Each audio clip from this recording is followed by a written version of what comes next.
The howling wind rattled the chains binding Faith Reynolds to the old oak tree, each gust slicing through her thin cotton dress like a knife. She had been out there for hours as the storm clouds gathered over Yerington, Nevada, turning the late afternoon sky into an ominous canvas of gray and black. Now, as the first fat raindrops began to fall, Faith knew she might not survive the night. The year was 1879, and the railroad had brought prosperity to the mining town, prosperity that had benefited everyone but Faith and those like her. Working as a housekeeper for the Crawley family had been her only option after her father's death left her penniless. She had endured Mr. Crawley's wandering hands and Mrs. Crawley's jealous rages for 3 years, but today she had finally fought back when Mr. Crawley cornered her in the pantry. Her reward was to be chained outside like an animal. A lesson in gratitude, Mrs. Crawley had called it, as the worst storm of the season approached. Faith's teeth chattered as another gust of wind tore through her. The rain was coming down harder now, soaking her to the skin. She closed her eyes and prayed for morning, wondering if she'd live to see it. The sound of approaching hoofbeats was nearly drowned out by the storm. Faith forced her eyes open, blinking against the rain. Through the downpour, she could make out the silhouette of a rider approaching. Hope fluttered in her chest, then died. No one would help her. Everyone in town knew better than to cross the Crawleys. The rider dismounted, his tall frame moving purposefully toward her. Faith shrank back against the tree, unsure if this stranger represented salvation or further torment. He came closer, and in a flash of lightning, she caught a glimpse of his face beneath his wide-brimmed hat. His jaw was set in a grim line, eyes narrowed against the rain as he assessed the situation. "Who did this to you?" His voice was low, almost lost in the wind. "Please," Faith whispered, her lips numb with cold. "Please help me." Without another word, the stranger drew his revolver. Faith flinched, but he aimed at the padlock securing her chains. The gunshot cracked through the air and the lock shattered. Before Faith could even comprehend what had happened, the man was unwrapping his long duster coat and draping it around her shoulders. The warmth of it, still carrying his body heat, sent a shock through her frozen limbs. "Can you walk, miss?" he asked, his hands gentle as he helped her to her feet. Faith tried to stand but stumbled, her legs too weak after hours of kneeling on the hard ground. The stranger caught her with strong arms. "My name is Garrett Fleming," he said, lifting her as if she weighed nothing. "I'm going to get you somewhere safe." Faith's head fell against his chest as he carried her to his horse. The last thing she remembered before darkness claimed her was the steady beat of his heart beneath her ear, a comforting rhythm that seemed to promise protection. When Faith woke, she was lying on a bed in an unfamiliar room. A fire crackled in a small stone hearth, casting dancing shadows on rough-hewn walls. She was warm, wrapped in blankets, wearing a man's shirt that dwarfed her slender frame. For a moment, panic seized her and she bolted upright. "Easy there," came a voice from the corner of the room. The man Garrett, she remembered, stood and approached slowly, as if afraid he might startle her. "You're safe now." "Where am I?" Faith asked, her voice hoarse. "My cabin, about 5 miles outside of town." Garrett set a cup of something hot on the small table beside the bed. "I didn't know where else to take you that would be safe from whoever did that to you." Faith clutched the blankets tighter. "The Crawleys. I worked for them." Garrett's expression darkened. "Thomas Crawley, the banker," Faith nodded, reaching for the cup.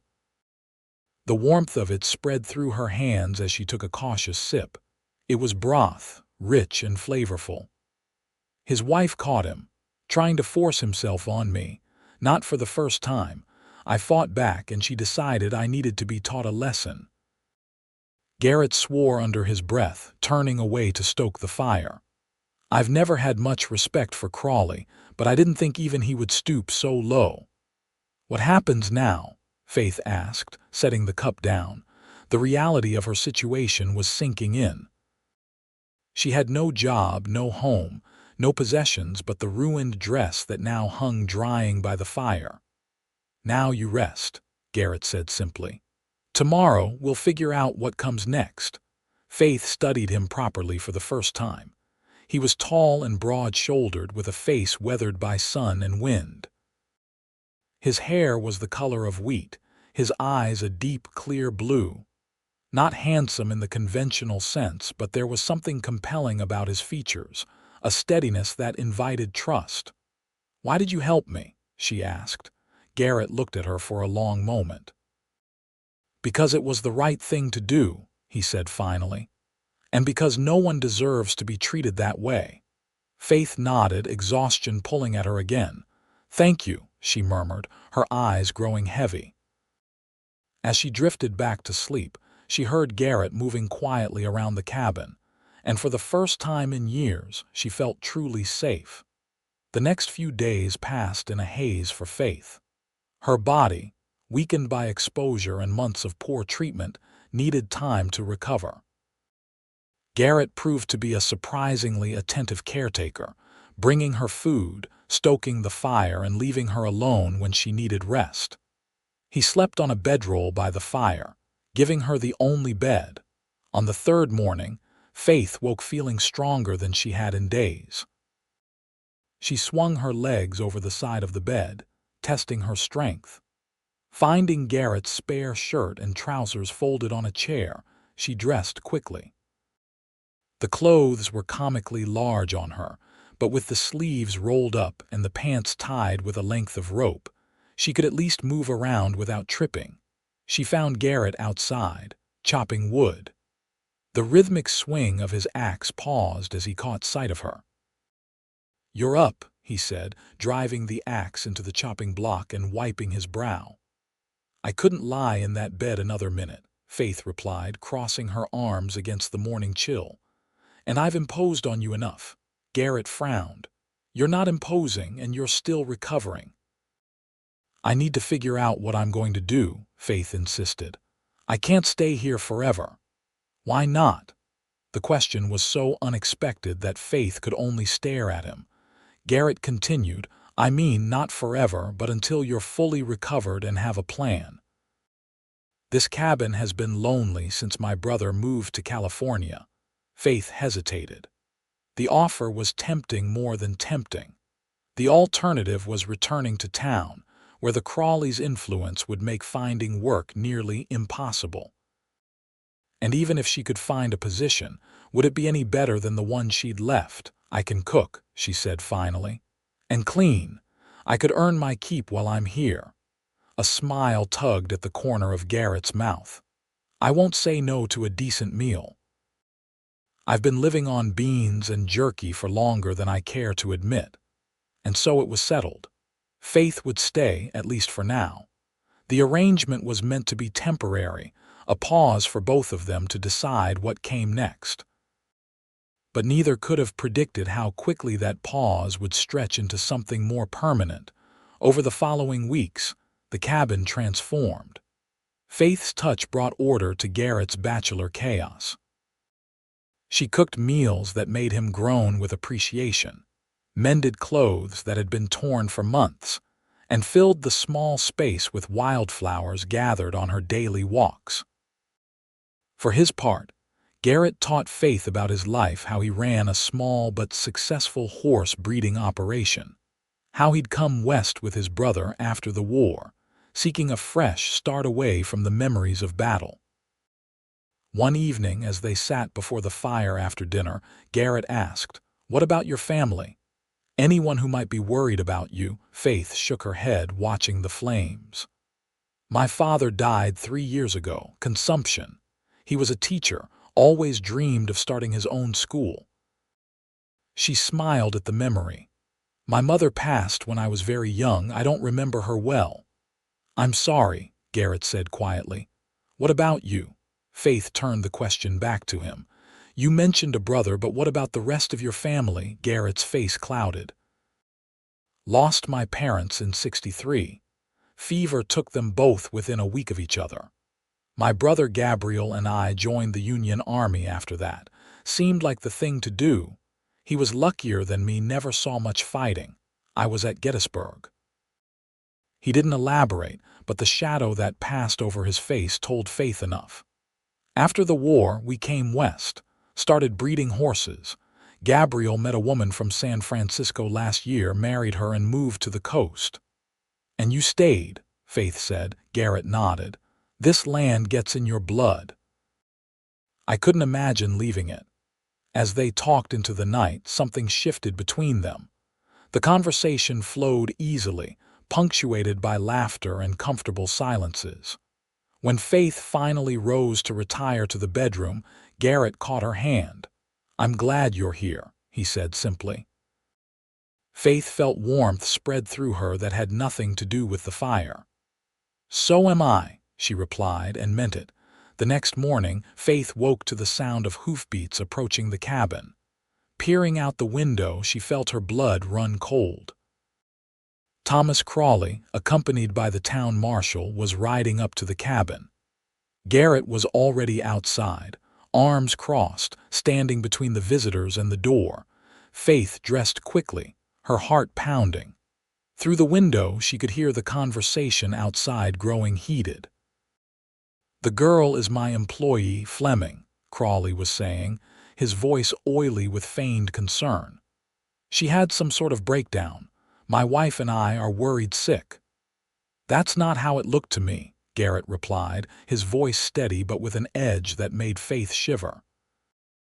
I found her chained to a tree during a thunderstorm. That's not how you treat an employee having a breakdown. Now, Garrett, the marshal, a man Faith knew only as Peterson, intervened. Mr. Crawley here says it was for her own protection, that she was trying to harm herself. Faith had heard enough. She stepped outside, chin high despite the fear coursing through her. That's a lie, she said clearly. He tried to force himself on me. When I fought back, his wife chained me outside as punishment. They left me to die in that storm. Crawley's face contorted with rage.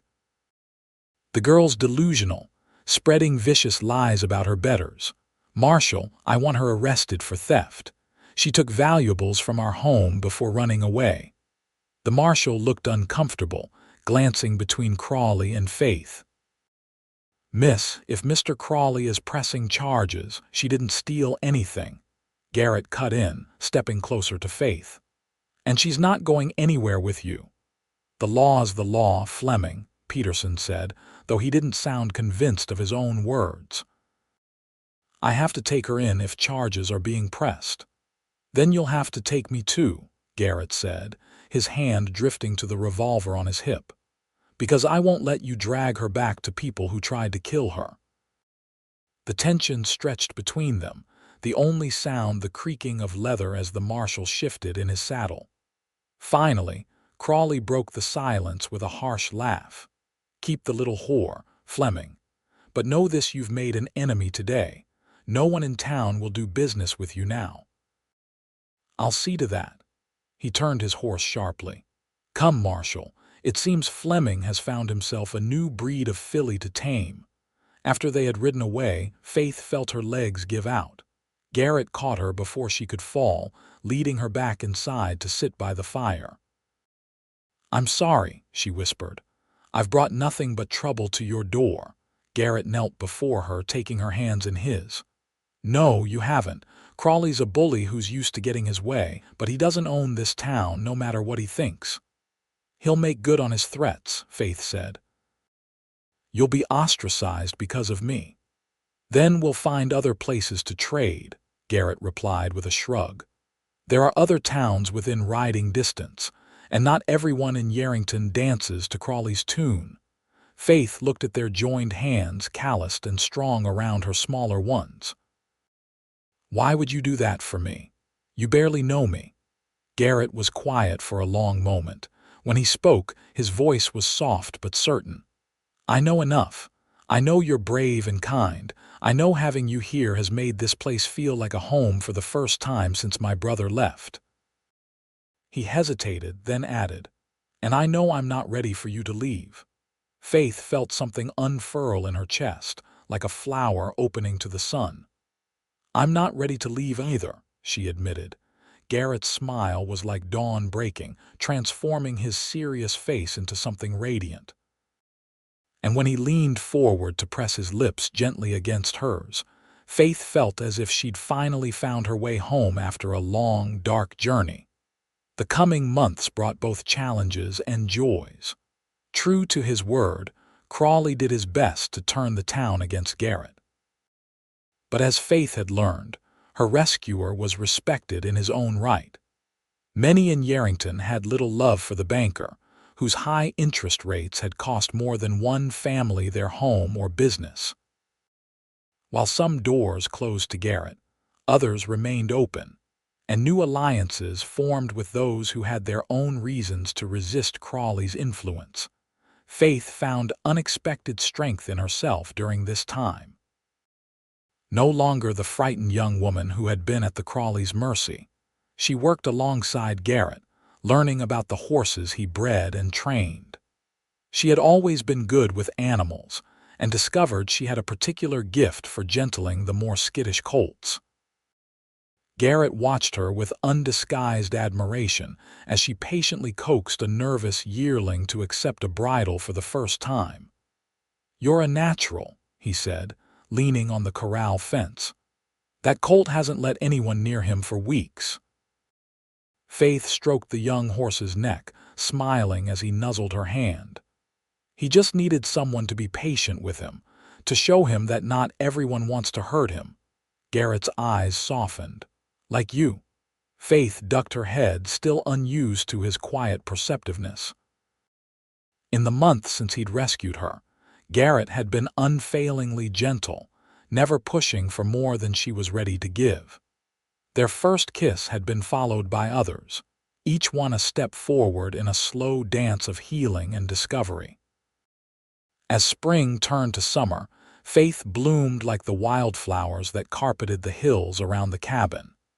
The nightmares that had plagued her in the early days receded, replaced by dreams of a future she was only beginning to imagine might be possible. A future with Garrett. One warm evening in July, they rode together to a high meadow overlooking the valley. The sunset painted the sky in shades of gold and crimson, the mountains to the west a deep, velvety purple against the fading light.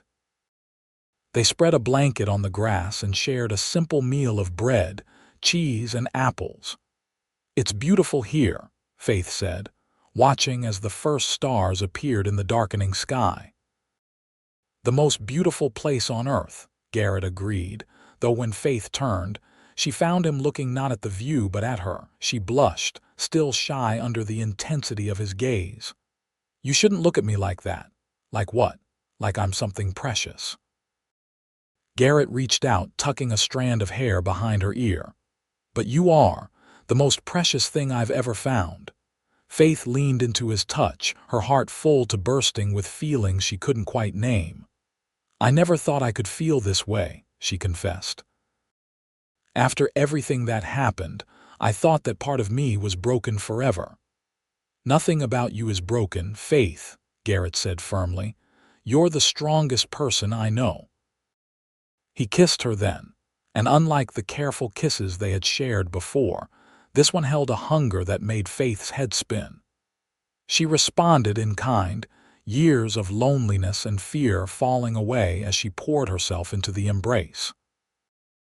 When they finally broke apart, both breathing hard, Garrett rested his forehead against hers. "I love you, Faith Reynolds," he whispered. "I think I have since the moment I found you in that storm." Faith closed her eyes, letting the words wash over her like a benediction. "I love you too," she replied, the words feeling like the most natural thing she had ever said. "More than I knew it was possible to love someone." That night, beneath a canopy of stars, their love found its fullest expression. Garrett's touches were reverent. healing the memories of unwanted hands with gentle worship that left Faith trembling with joy rather than fear. And when they lay together afterward, limbs entwined and hearts beating in unison, Faith knew with absolute certainty that she had found where she belonged. The following week brought an unexpected visitor to the ranch. Faith was hanging laundry to dry in the late morning sun when she heard the approach of a single rider. Her first instinct was still caution. Crawley had been quiet lately, but the threat of his retribution always lingered at the edges of their happiness. But the woman who rode into the yard was a stranger, dressed in the practical garb of a traveler, but with an unmistakable elegance that suggested she was used to finer things. She dismounted with practiced ease and approached Faith with a direct gaze. "You must be Faith," the woman said. "I've heard a great deal about you." "I'm afraid you have the advantage," Faith replied cautiously. "You know my name, but I don't know yours." The woman smiled, extending a gloved hand. "Forgive my manners. I'm Fleming, Garrett's sister-in-law," understanding dawned. "Gabriel's wife." "Of course, Garrett's mentioned you." "All good things, I hope," Eleanor said with a laugh. "Is my brother-in-law around? I've come with news." Before Faith could reply, Garrett emerged from the barn, wiping his hands on a cloth. He froze when he saw Eleanor, then broke into a rare, wide smile. "Ellie, what brings you all the way from San Francisco?" He crossed the yard to embrace her warmly. Eleanor's face grew serious. "It's Gabriel. He's been injured, nothing life-threatening," she added quickly, seeing Garrett's expression darken with concern. "A fall from a scaffold at the shipyard where he's been working. He's recovering well, but he asked for you. Said it might be time for the Fleming brothers to stop living on opposite sides of the territory." Garrett's eyes found Faith's, a question in them. She knew immediately what he was thinking. A trip to San Francisco would mean leaving the ranch, leaving her for at least several weeks. "You should go," she said firmly, coming to stand beside him. "Your brother needs you." "I can't leave you here alone," Garrett protested, not with Crawley still nursing his grudge. Eleanor looked between them, understanding the situation with remarkable quickness. "Why doesn't Faith come with you? Gabriel would love to meet her, and San Francisco is beautiful this time of year." The suggestion hung in the air, tempting in its simplicity. Faith had never been further from Yarrington than the neighboring towns. The thought of seeing a city as grand as San Francisco both thrilled and terrified her. "I couldn't," she began, but Garrett interrupted. "Why not? We could make it a proper journey." Something in his expression shifted, a decision being made. "In fact, there's no reason we couldn't stay in San Francisco, at least for a while. Start fresh somewhere Crawley's influence can't reach." Faith stared at him, caught between hope and hesitation. "But the ranch, your horses, can be sold, or we can return for them later." Garrett took her hands. "Faith, I don't care where we live as long as we're together, and if San Francisco offers us a chance at a life without looking over our shoulders, it's worth considering." Eleanor watched them with a knowing smile. "There's plenty of room at our house while you decide. And Gabriel has connections throughout the city. He could help you get established, whatever you decide to do." Faith looked around at the small ranch that had become her sanctuary. The thought of leaving was painful, but the prospect of a new beginning with Garrett, free from the shadow of the past, was undeniably appealing. "When would we leave?" she asked finally. Garrett's face lit up. "You'll come." "Of course I'll come," Faith said, squeezing his hands. "Where you go, I go. That's what love means, isn't it?" The preparations for their departure consumed the next several days. Garrett arranged for a neighboring rancher to care for his horses until they decided whether to return or sell the property. Faith packed their few belongings, surprised by how little she had accumulated in her life that truly mattered to her. The night before they were to leave with Eleanor, Faith couldn't sleep. She slipped out of bed, careful not to wake Garrett, and went to sit on the porch. The night was clear, a full moon bathing the landscape in silver light. She tried to commit every detail to memory, the way the wind moved through the tall grass, the silhouette of the mountains against the star-studded sky, the comforting smells of hay and horses from the nearby barn. She didn't hear Garrett until he settled beside her on the porch steps, wrapping a blanket around both their shoulders. "Having second thoughts?" he asked quietly. Faith leaned into his warmth. "Not about going with you. Never about that, but this place." She gestured at the moonlit land surrounding them. "This is where I found myself again, where I found you. It's hard to say goodbye." Garrett nodded, understanding in his silence. After a moment, he said, "We don't have to make it permanent, you know. We could go to San Francisco, stay with Gabriel and Alina while I help my brother recover, and then decide. The ranch will still be here." Faith considered this. "That sounds wise. A chance to see more of the world before we decide where our place in it should be." Garrett pressed a kiss to her temple. "Wherever you are is where I belong, Faith. That's the only certainty I need." They sat together in comfortable silence, watching as the moon made its slow journey across the sky. Eventually, Garrett shifted, reaching into his pocket. "I was going to wait until we reached San Francisco," he said, his voice suddenly nervous. "But this moment feels right." He held out his hand, opening it to reveal a simple gold ring with a small, perfect diamond that caught the moonlight. "I want to build a life with you, Faith Reynolds. Wherever that life takes us. Will you marry me?" Faith's breath caught in her throat. Though they had spoken of a future together, had lived as partners in all but name for months now, the tangible symbol of Garrett's commitment still took her by surprise. Tears welled in her eyes as she looked from the ring to his face, so dear to her now that she could scarcely remember a time when she hadn't loved him. "Yes," she whispered, the word carrying all the certainty her heart contained. "Yes, I will marry you, Garrett Fleming." The ring slid onto her finger as if it had been made for her. Garrett kissed her then, a kiss that tasted of promises and possibilities, of a future neither of them could have imagined on that stormy night when fate had brought them together. The journey to San Francisco was an adventure, unlike any Faith had experienced. They traveled first by stagecoach to Virginia City, then caught the train that would take them across the Sierra Nevada mountains and into California. Faith spent hours with her face pressed to the window, marveling at the changing landscape, the towering pines giving way to the golden hills of the Sacramento Valley, and finally, the fog-shrouded city by the bay. San Francisco, in 1880, was a city in transformation. The wild days of the gold rush had given way to a more established prosperity, though the air of adventure still lingered in its steep streets and bustling wharves. Gabriel and Alina's home, a handsome Victorian on Russian Hill, offered views of the bay that took Faith's breath away.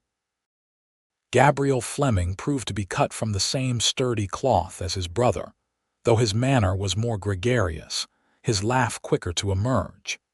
His injured leg was healing well, but Alina had been right to summon Garrett. Gabriel's spirits needed lifting as much as his body needed healing. The brothers fell easily into a pattern of shared reminiscence and gentle ribbing that spoke of a deep bond, while Alina took Faith under her wing, introducing her to the city and its customs. "Garrett tells me you're to be married," Alina said one afternoon as they walked through a fashionable shop filled with fabrics and ready-made garments the likes of which Faith had never seen. Faith touched the ring on her finger, still marveling at its presence. "Yes, though we haven't set a date yet. Everything has happened so quickly." Alina smiled, examining a bolt of blue silk that matched her eyes, the same Fleming blue that Garrett possessed. "Why wait? You could marry here before you decide whether to return to Nevada. Gabriel and I would be honored to host the ceremony. The idea took root in Faith's mind, blossoming as she considered it. A fresh start in a new place, unbound by the shadows of the past. By the time they returned to the house on Russian Hill, Faith had made her decision. That evening, as the four of them shared dinner on the veranda overlooking the twinkling lights of the city, Faith broached the subject. "Alina suggested we might marry here before deciding our next steps," she said, watching Garrett's face for his reaction. "What do you think?" Garrett's eyes lit up. "I think it's a fine idea, if you're certain it's what you want." "I am," Faith said firmly. "I want to be your wife, Garrett Fleming. I don't need a grand ceremony or a long engagement, just you and people who care about us to witness our vows." Gabriel raised his glass. "Then it's settled. A Fleming wedding right here on Russian Hill. Alina, my dear, can we arrange something in the next few weeks?" Alina was already nodding, her mind clearly racing with plans. "Leave it to me. It will be small but perfect." And so it was that 3 weeks later, Faith found herself standing in Alina's bedroom, wearing a gown of ivory silk that her new friend had insisted on having made for the occasion.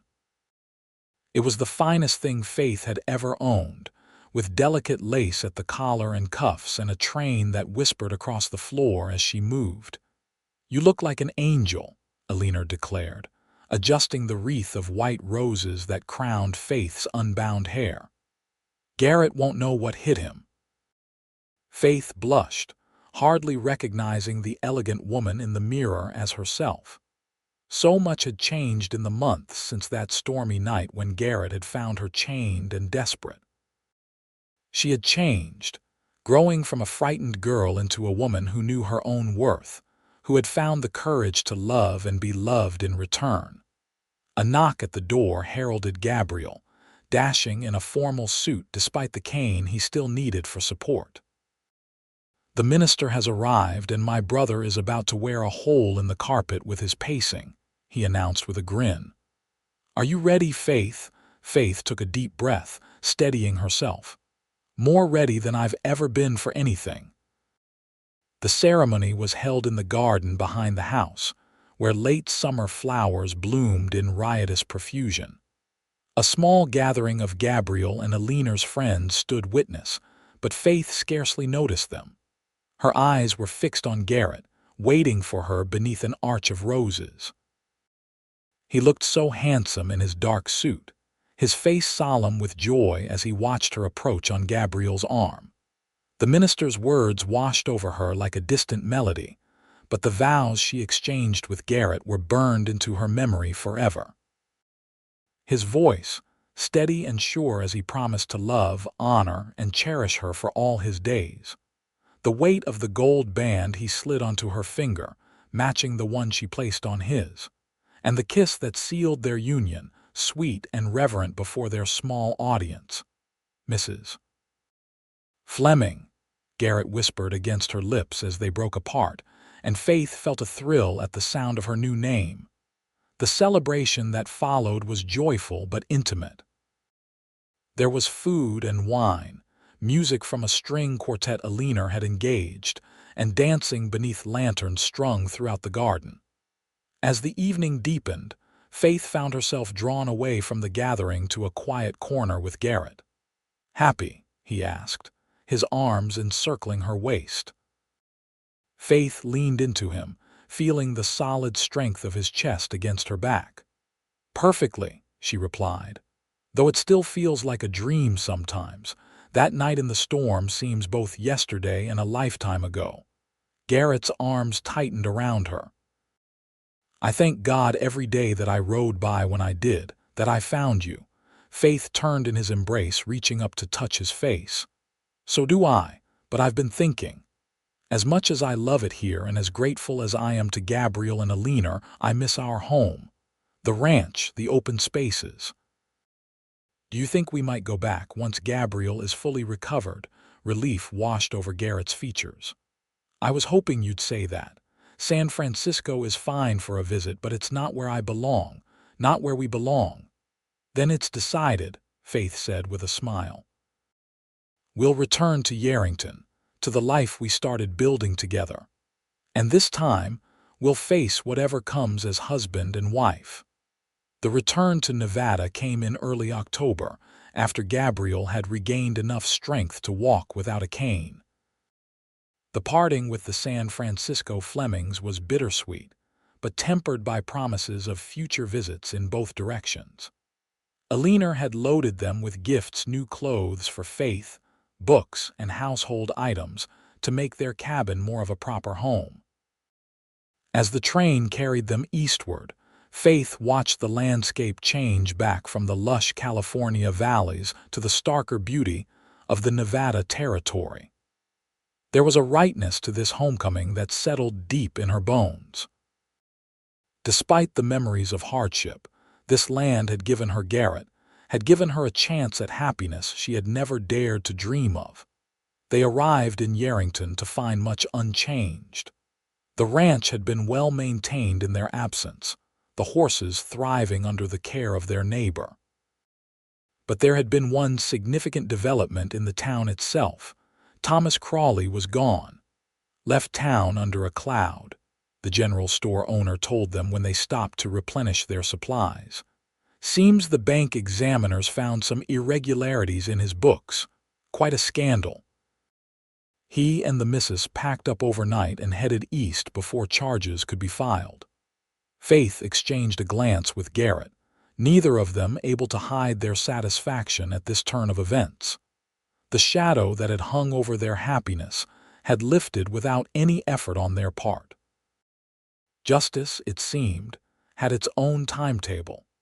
That night, as they settled into their cabin, now truly their home, Faith stood on the porch, watching the moon rise over the same mountains she had thought she might never see again. Garrett joined her, wrapping his coat around her shoulders just as he had done on the night they met. "Full circle," Faith murmured, leaning into him. "From that storm to this moment."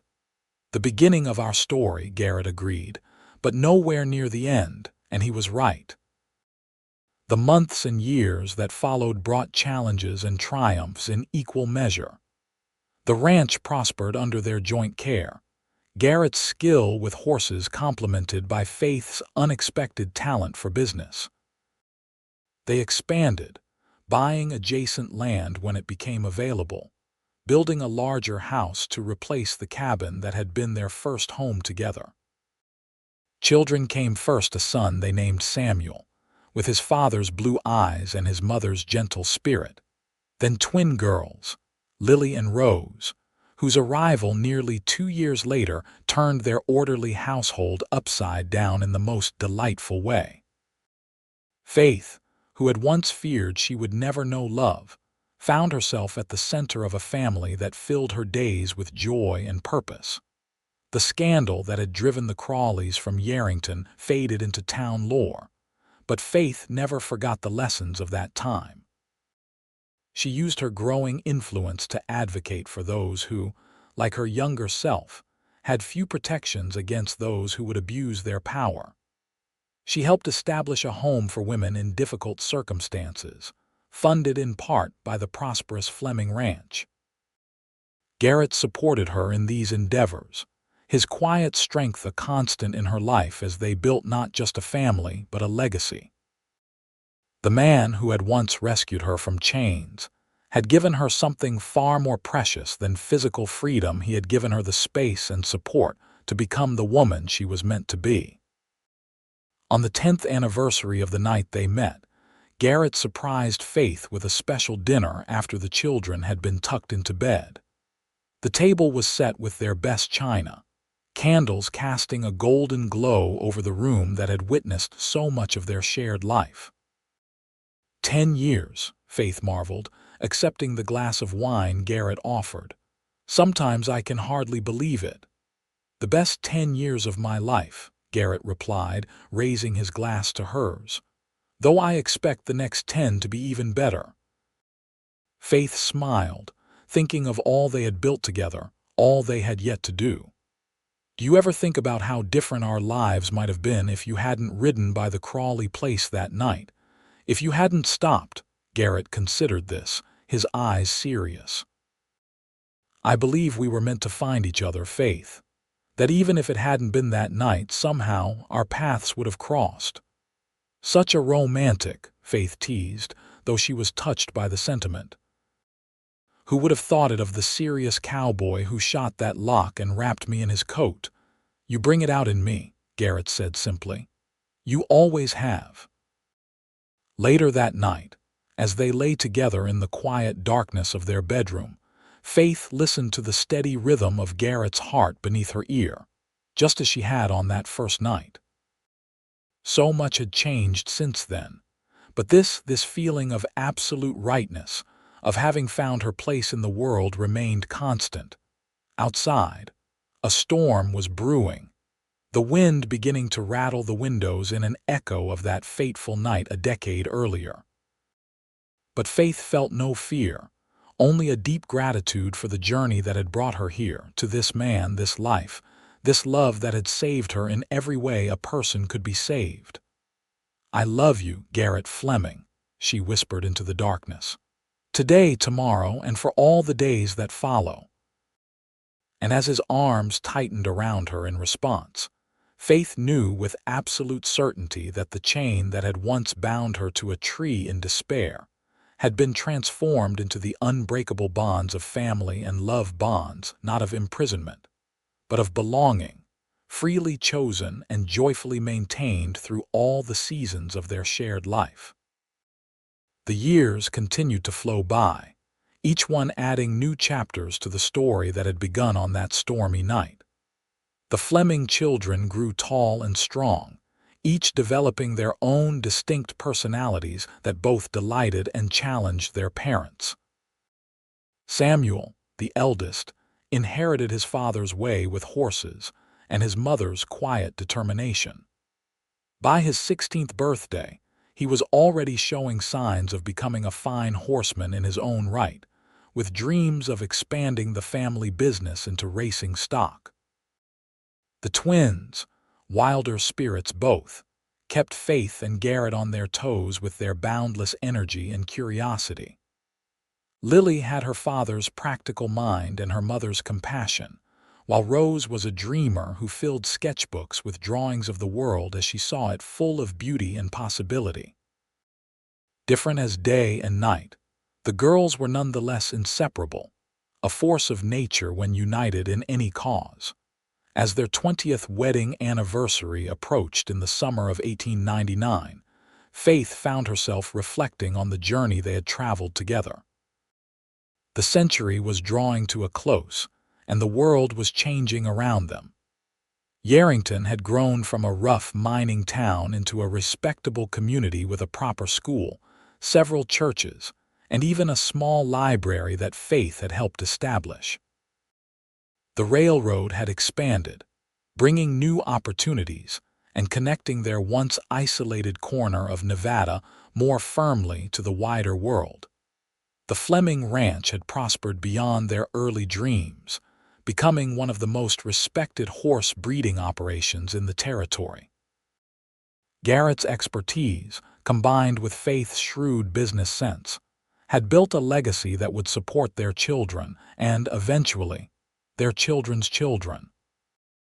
But more precious than their material success was the life they had created together, a life rooted in the love that had sparked between them when Garrett had found Faith at her lowest moment and offered not just rescue but respect. On the evening of their anniversary, after a celebration that had brought friends and family from near and far to the ranch, Garrett led Faith away from the gathering to the old cabin. They had preserved it over the years, using it sometimes as a guest house but more often as a private retreat when they needed to remember where they had started. "You remember our first night here?" Garrett asked as they stood on the porch, watching the sunset paint the sky in shades that reminded Faith of the night he had proposed. "How could I forget?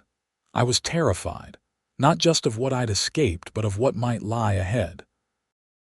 Faith leaned against him, savoring the familiar solidity of his presence. "I never imagined it would be this, that we would build so much together." Garrett wrapped his arm around her, his touch as tender now as it had been in those early days. "When I found you chained to that tree, I was so angry at Crawley, at a world that would allow such cruelty. But beneath that anger was something else, something I couldn't name then.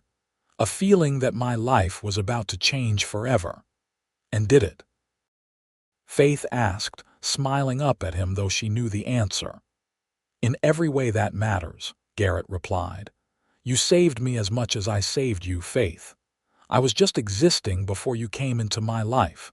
Going through the motions, you taught me what it means to truly live." Faith felt tears prick her eyes at the simple truth in his words. "We saved each other then, and look what we've built from that beginning." They stood in comfortable silence as the last light faded from the sky and the first stars appeared. From the main house, they could hear the sounds of continued celebration, laughter, music, the happy chaos of family and friends enjoying each other's company. "We should get back," Faith said eventually, though she was reluctant to leave this moment of quiet reflection. Garrett nodded, but before they turned to go, he took her hand and pressed a kiss to her palm, a gesture of intimate tenderness that still made her heart skip after all their years together. 20 years, he said softly, "and I would choose you again in a heartbeat." Faith's response was to rise on tiptoe and kiss him, pouring 2 decades of love and gratitude into the embrace.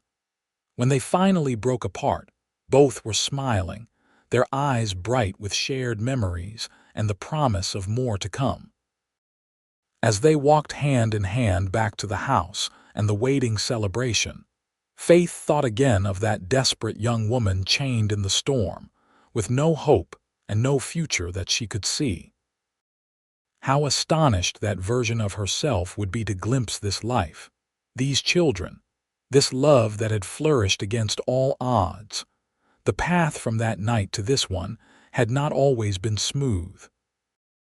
There had been hardships, drought years that threatened the ranch, the loss of Gabriel to influenza that had left Garrett grieving deeply, the difficult birth of the twins that had nearly cost Faith her life. But through it all, they had faced each challenge together, their bond strengthening with each obstacle overcome. Faith looked up at her husband's profile, so dear and familiar to her now that she could trace its lines in her sleep. The years had silvered his hair at the temples and added lines of experience around his eyes, but to her, he was as handsome as the day he had shot that lock and wrapped her in his coat, offering protection when she had known only cruelty. "What are you thinking about so intently?" Garrett asked, catching her gaze. Faith squeezed his hand. "Just that I'm the luckiest woman in Nevada, perhaps in the whole country." Garrett's laugh was warm in the gathering darkness. "Then I must be the luckiest man because I have you." Together they returned to the light and noise of their home, to the family they had created, to the life they had built from an act of courage and compassion on a stormy night 20 years before. And though neither of them could know what the new century would bring, they faced it as they had faced everything since that first night together, stronger for having found each other, and grateful for every moment of the journey they shared. The dawn of the 20th century brought with it winds of change that touched even the remote corners of Nevada. New technologies arrived with increasing frequency: telephones, automobiles, moving pictures transforming the rhythm of daily life in ways both subtle and profound. Faith and Garrett watched these changes with a mixture of wonder and caution, embracing those that enhanced their lives while preserving the values that had sustained them through their years together. Samuel, now 22, had indeed followed his father into the horse business, but with innovations of his own. He had traveled east to Kentucky to study the breeding programs of the great racing stables there, returning with ideas that would elevate the Fleming horses to national prominence. The twins, at 20, were charting their own courses. Lily had surprised everyone by announcing her intention to study medicine, a field only recently opening to women, while Rose's artistic talents had earned her an invitation to study in San Francisco, where her Aunt Eleanor, now widowed, had welcomed her into her home. With their children spreading their wings, Faith and Garrett found themselves entering a new phase of life together. The ranch still demanded much of their attention, but there was more time now for the simple pleasures they had always cherished: quiet evenings by the fire, rides across the land they both loved, visits to friends and neighbors who had shared in their journey.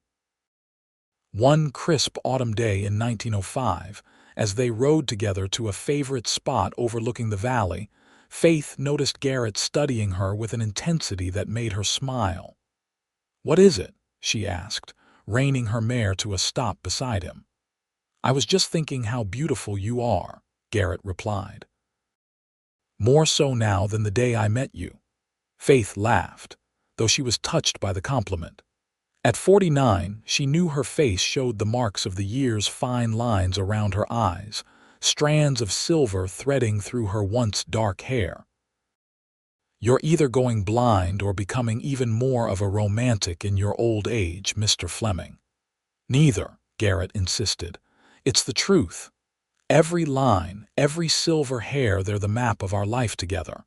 How could I not find that beautiful?" Faith reached across the space between their horses to touch his weathered cheek. "You always know exactly what to say to make me fall in love with you all over again." They dismounted and spread a blanket on the ground, sharing the lunch Faith had packed and talking of everything and nothing: the letter from Rose describing her latest artistic triumph, Samuel's plans to expand the stables, the upcoming visit from Lily, who would be home for a month before returning to her studies. As they were preparing to head back to the ranch, a distant rumble of thunder made them both look up. Dark clouds were gathering on the horizon, a storm approaching faster than they had anticipated. "We should hurry," Faith said, already moving to pack up their things. "That looks like it could be a bad one." They rode swiftly, but the storm moved faster. By the time the ranch buildings came into view, the first heavy drops were falling, and the wind had picked up considerably. They stabled the horses quickly and made a dash for the house, arriving just as the full force of the storm broke overhead.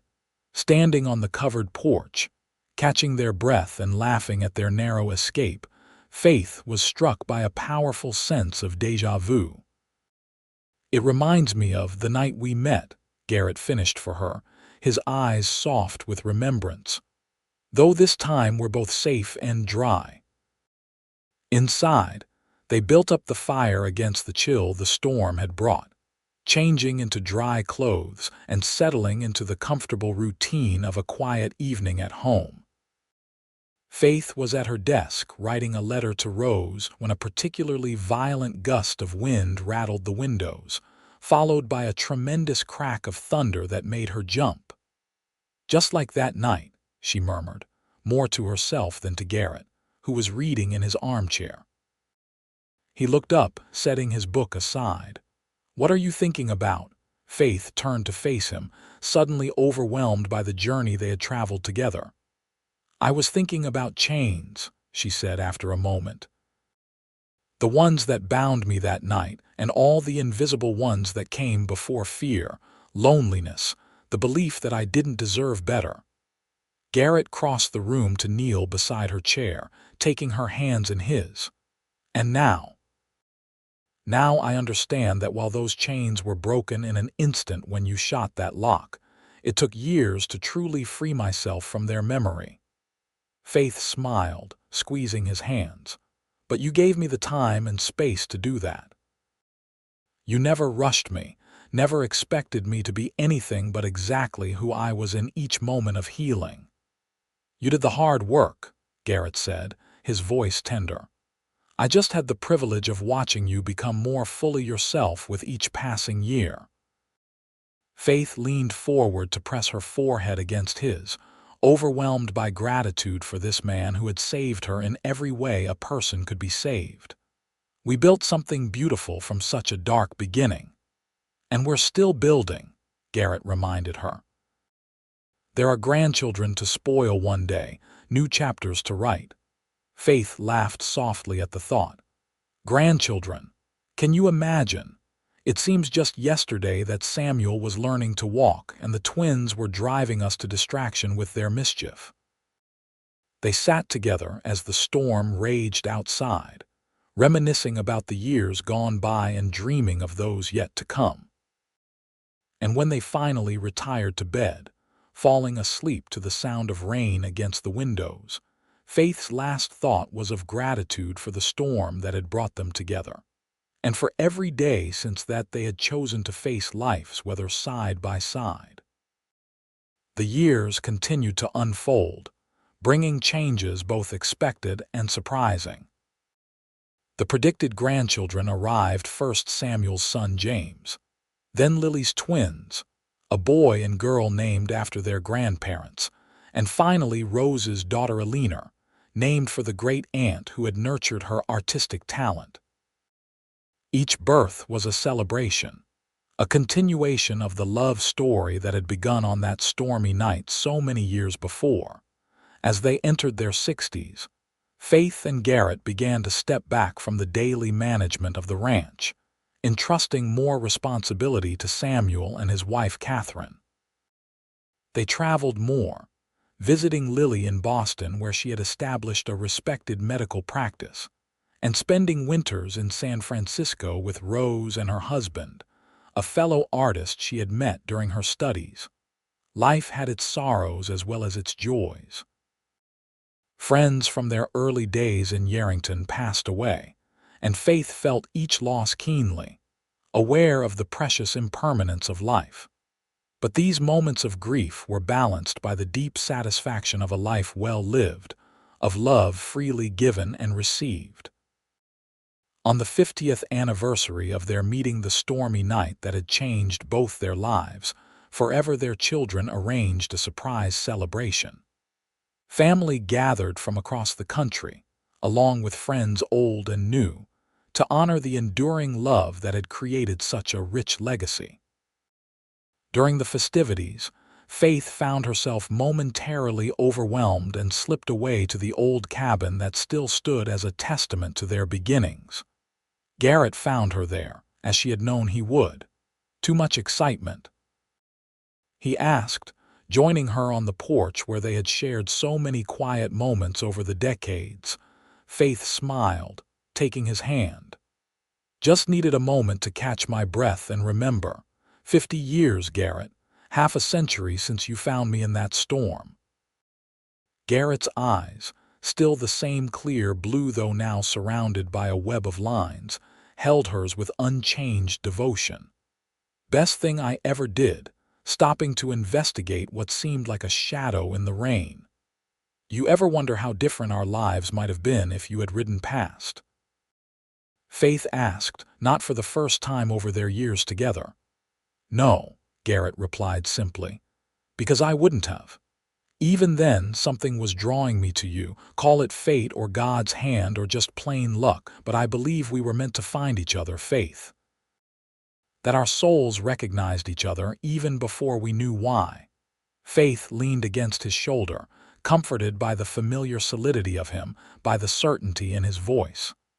"I believe that too," she whispered. "That of all the paths our lives could have taken, this one together was always waiting for us to find it." They returned to the celebration hand in hand, surrounded by the family they had created, the love they had nurtured, and the community they had helped to build. And though they could not know how many more years they would have together, they faced the future as they had faced everything since that first night, with courage, with faith in each other, and with the deep understanding that comes from having weathered life's storms side by side. In the autumn of 1929, as the nation reeled from the stock market crash that would herald the beginning of the Great Depression. Faith sat beside Garrett's hospital bed, holding his hand as he slept. A lifetime of hard work had finally caught up with him in the form of a heart weakened by years of pushing himself beyond ordinary limits. The doctor had been gentle, but honest. Garrett's time was limited. Days, perhaps weeks, but not longer. Faith had accepted the news with outward calm, thanking the doctor for his candor. But alone with her sleeping husband, she allowed the tears to come, quiet drops falling onto their joined hands. Garrett stirred, his eyes opening to find hers. Even now, at 83, those blue eyes could see straight to her soul. "No tears," he murmured, his voice weaker than it had been but still holding the steadiness that had been her anchor for 50 years. "I'm allowed a few," Faith replied, managing a smile through her tears. "But only a few." "You wouldn't want me to ruin my reputation for strength."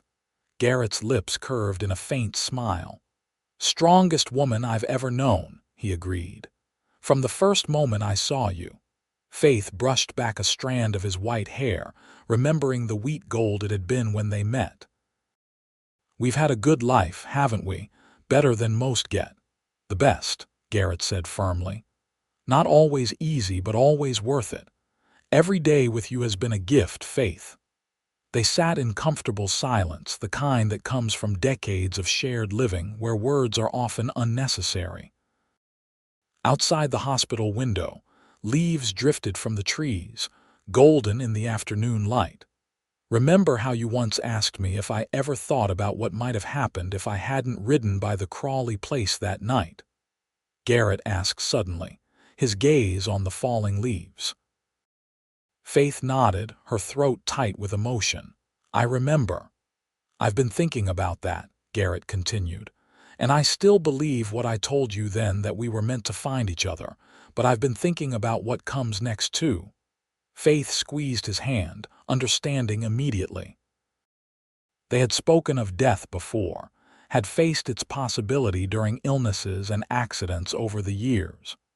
But this was different. This was the certainty of approaching separation after 50 years of togetherness. "If there's anything waiting on the other side," Garrett said softly, "I'll be there when it's your time. Just like I found you that night in the storm." "I'll hold you to that, Garrett Fleming," Faith whispered, bringing his hand to her lips. "But don't be in too much of a hurry for me to join you. Our grandchildren need at least one of us around a while longer." Garrett's chuckle turned into a cough that Faith eased with a sip of water. When he could speak again, he said, "Always practical, my Faith. It's one of the things I've loved most about you." The remaining days were precious in their ordinary intimacy. Faith brought objects from home to make Garrett's hospital room less institutional: his favorite books, the quilt from their bed, photographs of children and grandchildren. Samuel and Catherine came daily, as did the twins when they could.